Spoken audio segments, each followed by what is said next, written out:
Hello, my name is Kirtan Patel, and welcome to my video series on ADHD awareness.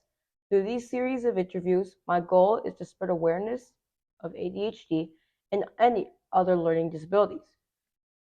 I am passionate about these subjects and hope that my humble attempt to increase awareness helps my friends, fellow students, and anyone that watches my YouTube videos gain more information about ADHD and how it affects other people. My interviews are not intended to be exhaustive or comprehensive in nature. Having listened to my interviews, I do really much hope that students are inspired to read and discover more about ADHD, be more understanding and supportive of anyone they meet who has ADHD. Sir Isaac Newton, the famous English scientist, once said, "If I have seen further, it is by standing on the shoulders of a giant." Now, Sir Isaac was not literally standing on the shoulders of a giant. Might it be that he was alluding to his realization that his ideas were not his alone, but were developments from ideas and inspiration that he found from those that came before him, supported him, and assisted him? My guest today is Mr. John Trustman. Hello, Mr. Trustman. Very good to see you. Mr. Trustman is a pioneer and leader in the design, development, and operation of entrepreneurial to enterprise-scale businesses spanning numerous industries. Mr. Trustman is a subject matter expert in strategy and technology. Mr. Trustman's technical focus is applied behavioral game theory and computational linguistics. I am looking forward to figuring out what those are. Mr. Trustman is a graduate of Yale College and holds an MBA from Harvard Graduate School of Business, where he was a Baker Scholar, having graduated in the top 5% of his class. Well done. Thank you. I was particularly interested in you, Mr. Trustman, because you have ADHD. In a world where people often feel ADHD will hold them back and may hamper the level of success to which one can aspire, I wanted our interview today to inspire my fellow colleagues that have ADHD. So once again, thank you for agreeing to interview with me, and let's get right into it. It's a pleasure to be here. Mr. Trustman, how would you define ADHD? Sure. And it's a great question, Gerda, because I think the problem with any definition is that it turns into a label. Obviously, the dictionary definition of ADHD is attention deficit hyperactivity disorder. But I don't think there are any two people who are exactly the same. And when we label the way that people learn and behave, we have a tendency to take away from that reality. So I view ADHD as a signal that you learn and behave perhaps a little bit differently from a norm. But that's honestly true of almost anyone. Very amazing answer. You make a very valid point. However, in the academic setting, the definitions are often dictated by the system to which one has to conform to. Would you not agree? Yeah, it's a good point. But on the other hand, I often quip that isn't it amazing how when you read something in the newspaper or something written by a supposed expert where you know a lot about it, they get that wrong, but they get everything else right. The truth is that what you've got in these situations is something that's designed to make it easy for people who don't have the time or the ability to understand to perform and behave. It sets a baseline standard for them, but that baseline can get in the way as much as it can help. On a spectrum of help on one side and hinder on the other, how would you reflect on how ADHD has impacted you in your academic, professional, and personal life? It's a really good question, and I don't think it has a particularly good answer or a good single answer. So I'll talk a little bit about the specifics as I went through life. But I think the critical issue is it's both helped and hindered in different ways. And what it's done mostly is to create some confusion as I was growing up and as I was beginning to perform in business as to why both my response to things, my understanding of things, my ability to communicate things were different from the way that other people consumed them. And as I grew to understand what those differences were, I was much better able to deal with it. And as you get older, you get hopefully more comfortable with who you are. And so for me, it's become less of an issue over time. It's become less of an issue about how to run life and simply an issue about how to understand myself and the world around me. When I was young and in school, it was a problem. When you're in school, as you said, teachers especially, and fellow students tend to treat everyone as being just like them. They believe that everybody must see the world the way that they do, and that they should see the world the way that they do. In truth, we don't know if that's the case. Your viewers here probably don't see the world the same way that you do. And one of the things that makes your videos interesting is that it gives people an exposure to someone who perhaps sees things a little bit differently from them. But when you're a child, when you're in school, you assume that everybody thinks the way that you do. When a teacher asks a question, the teacher has an answer they're expecting. And if you give an answer that might be equally valid, but is different from the answer that they're expecting, that's a problem. And in school, most teachers are actually expecting the answer that they're expecting. And when you give a different answer, unless they're very, very energetic and great teachers, it's going to be a problem because they want you to give the standard answer. And there's some benefit to that because it's important for all of us to understand what those standard answers are. But if our standard answer is very different from a standard answer that someone else might have, that can make being a student much more difficult. You wonder, why do you have to think differently? Why do you have to work more? What's going on here? And the truth is that in any situation where you're different from other people, it doesn't make them right. It just means that there's a difference going on. But in school, that's a very, very difficult thing to contend with. Professionally, it's been a mixed bag.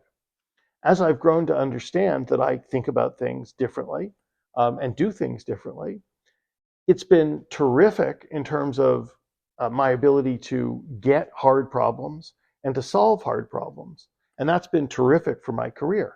But at the same time, it's also meant that I don't get the easy problems. I don't get the problems that I might be able to handle, but there are other people who have more normal or more standard responses, and those people tend to get those jobs.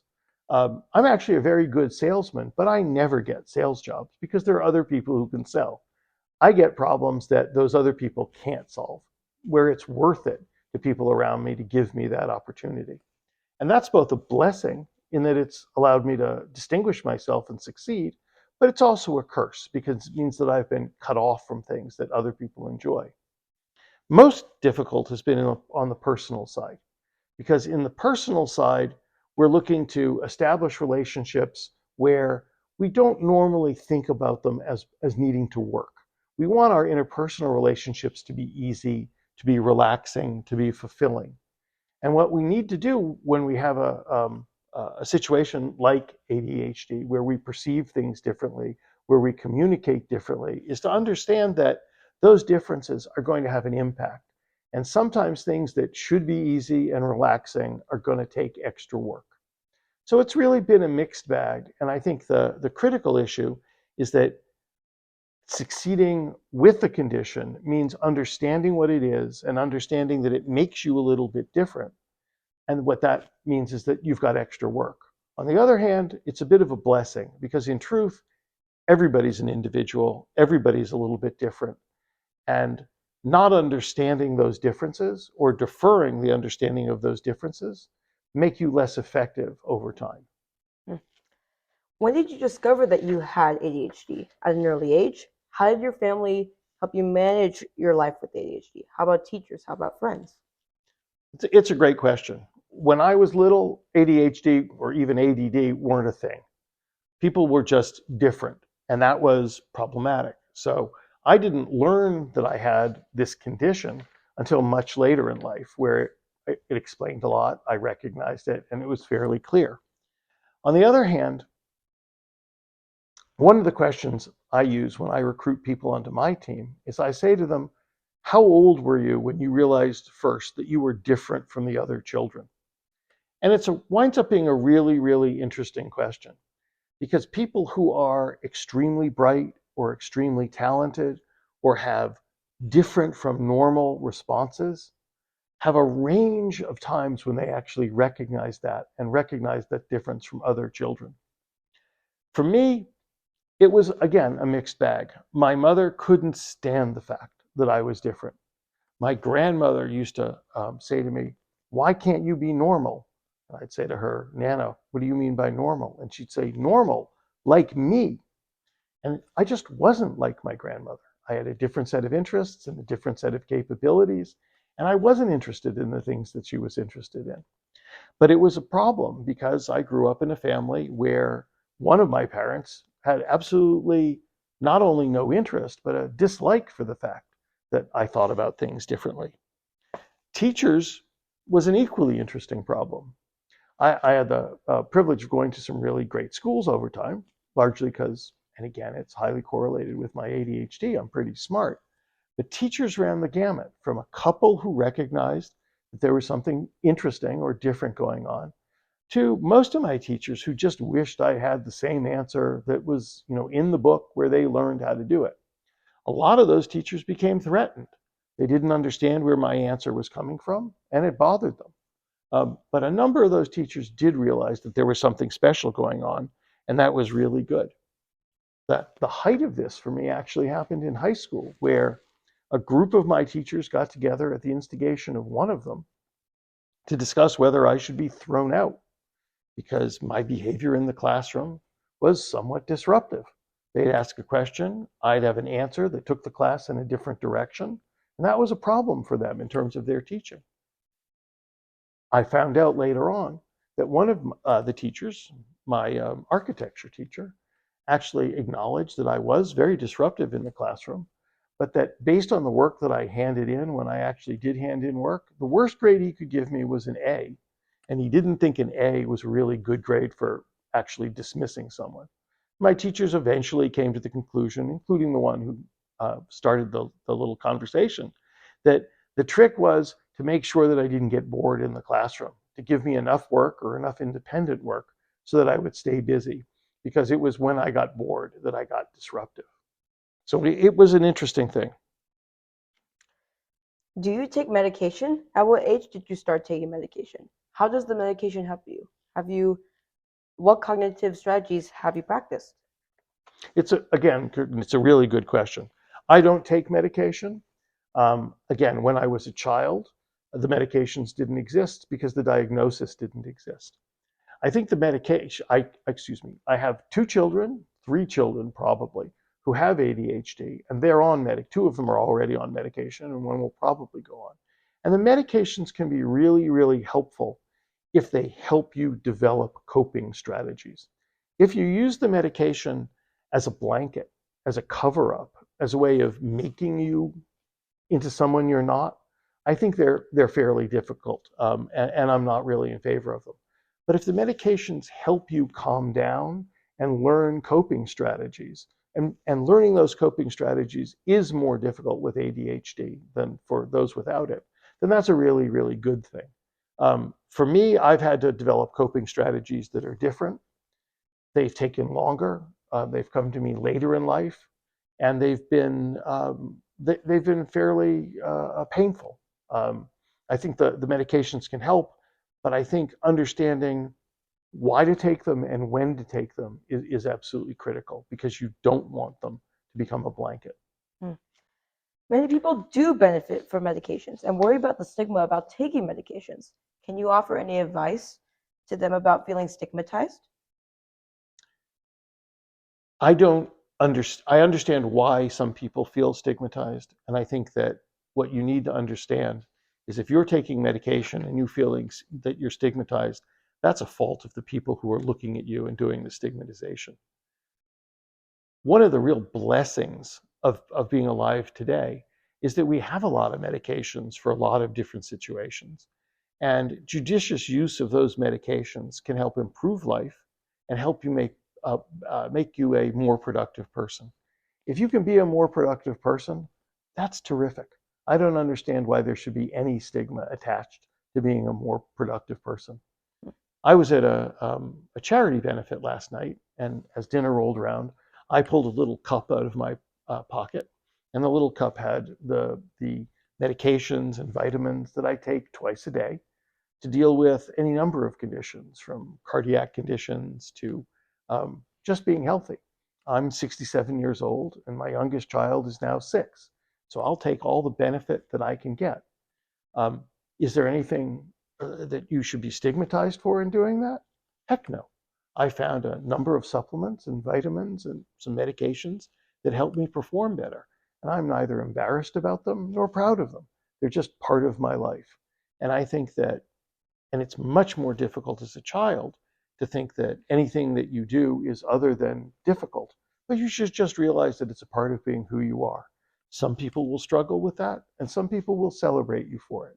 But you should never consider yourself less of a person because of anything that has to do with you. How have you been able to remain focused and organized?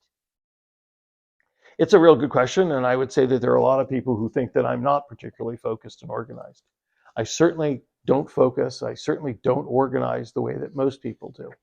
I've got a really good short-term memory and an interesting long-term memory. Um, I can tell you the phone number of my dormitory in high school, and that was a long time ago. But I might or might not be able to remember exactly what I had for dinner last night. My wife can tell you every outfit that she's ever worn to every event we've ever gone to. And again, I don't really remember what we wore last night. I think about different things. I remember different things differently. I organize differently, but I do organize. I keep lists. I generally don't need to. I have a very good short-term memory, as I said, and I can bundle multiple things. I write computer programs, and I think we'll talk about that a little bit longer. And one of the things that when they studied who makes a good programmer is they looked at how many things can you keep in your head at the same time. And the average person can keep 7 things in their head at the same time. And I can keep about 100 things going in my head. And that's a really good thing because I don't need to write it down. I don't need to take notes in most situations, at least not contemporaneously, because I remember a whole lot of stuff. The problem is that if I go from 100 to 101, the whole stack tends to collapse. So as I approach those limits, as I approach situations where my organization and memory skills are going to be problematic, I need to know how to click in to do other things. And I have a couple of pieces of software that I use for organizing my life.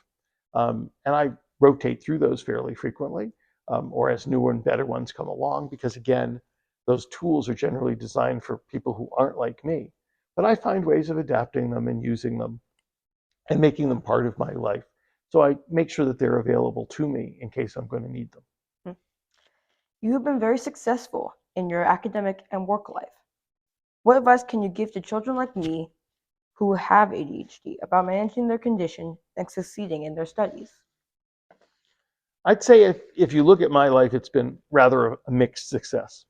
Some things have gone well, other things have been more problematic. I think the most important thing to understand and the most difficult thing for me to have learned is that the critical factor is being true to yourself. If you understand who you are, if you understand what you like, if you understand what you enjoy doing, and you try to stick to that as much as you can, you'll have a very productive and very happy life. If you try to be someone you're not, if you try to be just like other people, people who you're not like, it's going to be a lot more problematic. I think that's true in general for everyone. And it's most difficult as you're younger. As you grow older, we all get a little bit more comfortable with ourselves. But I think when you've got a condition like ADHD, it's of critical importance to learn that early because it's going to be easy for people to push you to the side, and you should never allow that to happen. You're a good person, you're a smart person, you have talents, you have skills, and that's true of most of us. We're all unique, we've all got skills, we're all worthwhile, and understanding that and celebrating that is wonderful. And ADHD is at worst an excuse for helping you understand that earlier in life. What specific techniques help you flourish academically and incorporate America with ADHD? I didn't flourish academically. In fact, I struggled mightily up through most of the way through college, and not in business school, but until then, because I would look at a question and my response would be different. I would read a book or listen to a lecture, and the parts that were interesting for me were very, very different. What I found worked for me and what I would recommend to really everyone, but it's even more important for ADHD, is to find the situations where you've got a teacher or a boss who's willing to react to you and not to some standard response that they're hoping that they get. For me, I found in high school, in college, and absolutely in business school that I could find teachers who were a little bit different, who were willing to invest in their students and to treat us differently. And drifting to those people, adhering to those classes was critical. In some ways, it almost sounds like easy advice. If I took a subject I wasn't interested in, I was going to struggle. If I took a class in a subject I was interested in from a teacher I liked, I was going to have a great time. So I did things, couldn't do them in high school, but I started doing them in college, and they worked out really well for me. I'd interview my teachers. It's easier today where you can frequently get a YouTube video or get a recording of that teacher, and you can listen to a lecture. You can, using social media, talk to some of that teacher's other students and get a sense of who they are, and use that to make good decisions about who you want to spend time with, who you're willing to invest in, and who's going to invest in you. How would you suggest a middle school child to approach their ADHD and the challenges it poses to their learning? So it's a really great question, because I think really it's a flavor of my answer to the last question. The first one is going to be to figure out what you're interested in, what you're truly interested in. And I'd ask myself the question, what am I interested in? I had a teacher who in, let's see, ninth grade, first year in high school, said to me, what are you interested in? And like most students, I had absolutely no idea what he was talking about. And I thought to myself, how am I supposed to answer this question? And he smiled and he said, until you figure that out, John, it's going to be a struggle for you. And it was. So the first thing I would suggest, and again, I think it's especially true for people who have conditions like ADHD, is you figure out what you're interested in and you try to do things that you're interested in and are good in and will keep your attention, because those are the things where you're going to be willing to invest and eager to invest. And it's not going to seem like homework. It's going to seem like a pleasure. The second thing, and again related, is to find teachers who are willing to deal with you as an individual. Also friends. It's really difficult to fit in, especially as an adolescent. And it's extremely important for adolescents to fit in. And it's going to be a little bit more difficult for anybody who isn't normal to fit in. And that's normal in quotation marks, because we really are all a little bit different. But if you understand that you've got some differences and you can focus on people who are willing to do that with you, that's great. If you have a situation and it doesn't work out for you, move on. If you've got some people that you'd like as friends and they don't seem to be able to deal with you as friends, W.C. Fields once wrote, a famous comedian, wrote, if at first you don't succeed, try again, then quit. No use being a damn fool about it. There are people out there who will enjoy being with you and are willing to make that investment. And those are the people that you're going to have a good time with, students and teachers. And that's really the second thing. The third thing is to realize that there are some differences. And there are just going to be some things that you're not going to be really good at. And sometimes it's worth investing in those. And sometimes it's worth just saying, you know what, this isn't going to work out for me. I'm going to walk away. If you've got a teacher who doesn't understand you, you may not be able to get an A. That's okay. There will be enough who do and enough opportunities to succeed and to excel that it's worth focusing on those and not beating yourself up about things that are more difficult. Do you think ADHD is well understood in colleges and schools? Have you seen improvements in the facilitation of people with learning disabilities? I think ADHD is an incredibly poorly understood condition. I think in a lot of ways it's similar to the way that we've treated cancer in society. For decades, we thought that cancer was one thing, and we tried to treat it as one thing. And what we've discovered over time, and I don't think we're anywhere near finishing with that discovery, is that it's a huge number of different things that have been glommed together under a label. And I think ADHD is similar. I think it's a crutch for people who are unable or unwilling to deal with the fact that people are individuals and to treat them as individuals. I think one of the really troubling things that's going on today is that our educational institutions especially are looking to label students.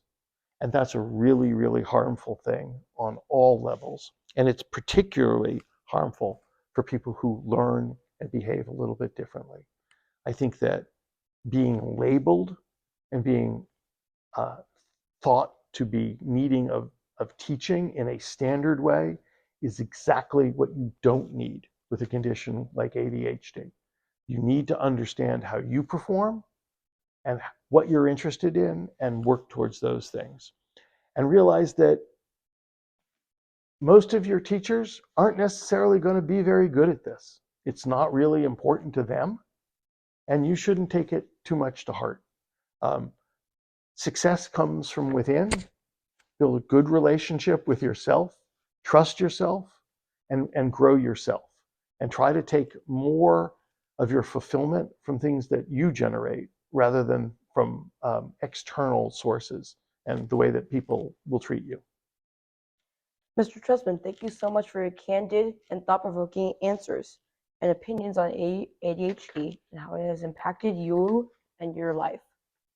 Can you tell me more about what behavioral game theory and computational linguistics are? Yep, I'm happy to do that. Although I will tell you that I'm 67 years old. My father is 94 years old, and I've been trying to explain to him what been doing for a living for over 30 years. And I think he, at this point, acknowledges it, but he really doesn't understand it. Behavioral game theory is a branch of mathematics which is built off of uh, two fields, behavioral economics and game theory. Game theory is the basic theory behind competition, behind economics, behind any situation where you have multiple participants, who we call players, who don't have the same goal and frequently have opposite goals. If we're trying to play a game, there are going to be winners and losers. And game theory teaches us the math for figuring out how to play those games well. Game theory's weakness, and it's, I think, a weakness, though not a flaw, is that it's pure mathematics. It assumes that every player will behave rationally. Behavioral game theory relaxes the rational man constraint.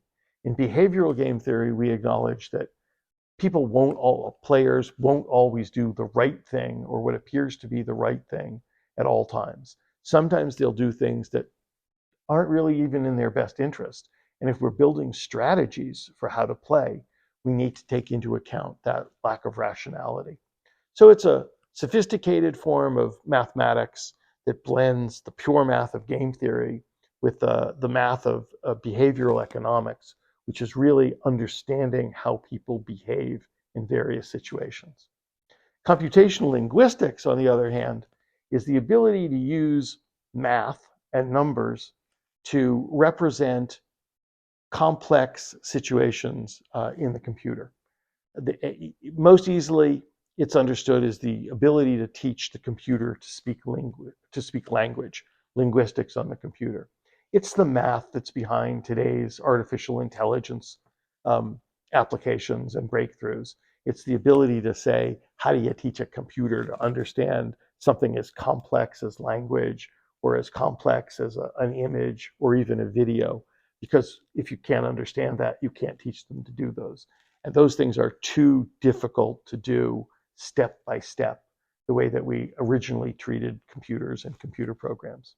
And so the blend of those two things is the way that I make a living and my personal interests.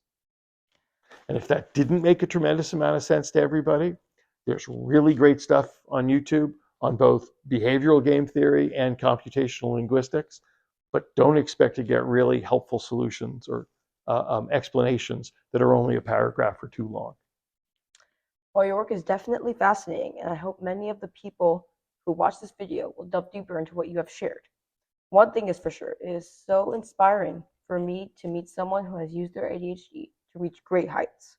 I hope this knowledge helps my viewers who have ADHD to strive the best they can be, and to anyone to be more understanding and empathetic to anyone we meet who has ADHD.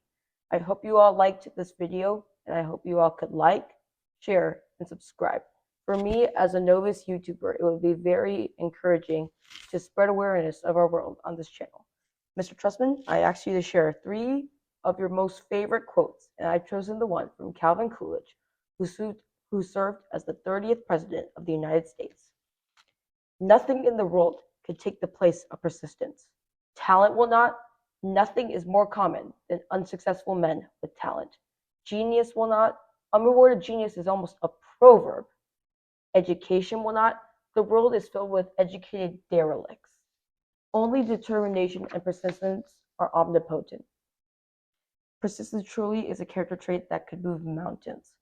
I hope that children and their parents watching this video could understand their ADHD and any other condition they could have and use it to their own advantage.